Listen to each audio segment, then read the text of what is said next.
Hello दोस्तों, आप सभी का the logical Indian YouTube channel में बहुत बहुत स्वागत है। मैं हूं एडवोकेट पंकज कुमार त्रिपाठी और आज हम चर्चा करेंगे सुप्रीम कोर्ट में आज हो रही सुनवाई पर, जिसमें 100% वीवीपैट पर्चियों के मिलान पर माननीय सर्वोच्च न्यायालय सुनवाई कर रहा है। दोस्तों, आज 18 अप्रैल है। जैसा कि आप सब जानते हैं कि 16 अप्रैल को अपनी सुनवाई में माननीय सर्वोच्च न्यायालय की बेंच ने आदेश किया था कि 18 अप्रैल को आप इन तमाम उत्तरों के साथ उपस्थित होइए। आदेश किसको था? निर्वाचन आयोग और भारत सरकार को, कि आप ये बताइए कि अगर वीवीपैट की पर्चियों का मिलान होगा तो आपको क्या दिक्कत है, और अगर मिलान नहीं कर रहे हैं तो इतनी महंगी ये मशीनें क्यों खरीदे हैं। सुप्रीम कोर्ट ने भारत सरकार से सवाल किया कि ये ईवीएम मशीन और वीवीपैट मशीनें कौन सी कंपनियां बनाती हैं, इसमें सॉफ्टवेयर कौन से इंजीनियर्स डालते हैं, इन सॉफ्टवेयर्स में आगे चल कर के कोई छेड़छाड़ नहीं की जा सकती है, इसको कौन इंश्योर करता है। यानी कि आम जनता के मन में ईवीएम को और वीवीपैट को लेकर जितने भी सवाल उत्पन्न होते हैं, उन सभी सवालों को जिस पिटीशन के जरिए माननीय सर्वोच्च न्यायालय में लाया गया है, उन्हीं सवालों को माननीय सर्वोच्च न्यायालय के माननीय न्यायमूर्ति गणों ने विपक्षी यानी भारत सरकार और निर्वाचन आयोग के वकीलों से पूछा है और उस पर आज 18 अप्रैल को अपना जवाब देने के लिए कहा है। तो दोस्तों, आज 18 अप्रैल को जो माननीय सर्वोच्च न्यायालय में सुनवाई हो रही है वीवीपैट पर, वो बहुत महत्वपूर्ण है। आप सब जानते हैं कि ईवीएम हटाने वाली याचिकाएं खारिज कर दी गई हैं।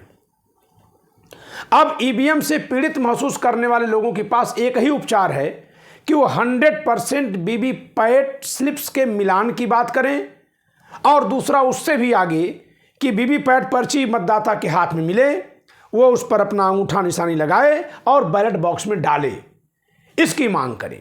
ये दोनों ही मांग करने वाली याचिकाएं माननीय सर्वोच्च न्यायालय के समक्ष लंबित हैं और इन्हीं दोनों पर सुनवाई चल रही है।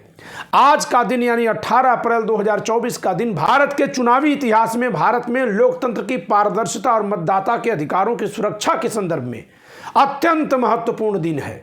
इसीलिए आज हम सब सर्वोच्च न्यायालय की सुनवाई की तरफ आंखें लगाकर बैठे हुए हैं कि आज देखते हैं कि माननीय सर्वोच्च न्यायालय क्या फैसला करते हैं, और यह भी देखते हैं कि माननीय सर्वोच्च न्यायालय द्वारा पूछे गए प्रश्नों के जवाब में भारत सरकार यानी मोदी सरकार और निर्वाचन आयोग क्या जवाब देता है।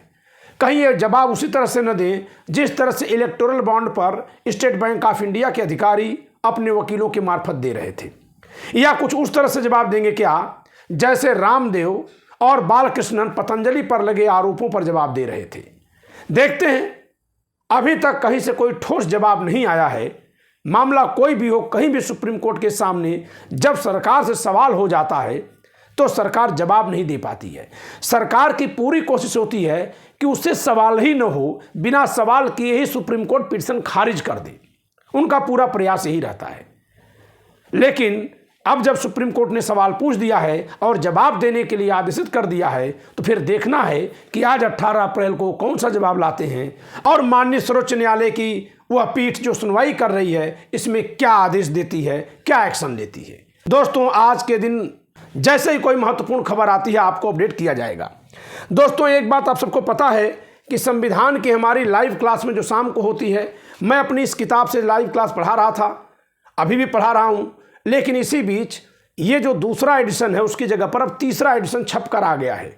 आप में से जिनको भी इस तीसरे एडिशन को मंगाना हो, वो सब लोग दिए गए नंबर पर संपर्क करके आप इस किताब को मंगवा सकते हैं। शेष इस वीडियो को आप लाइक करिए, शेयर करिए, चैनल सब्सक्राइब न क्यों सब्सक्राइब करिए। जय संविधान।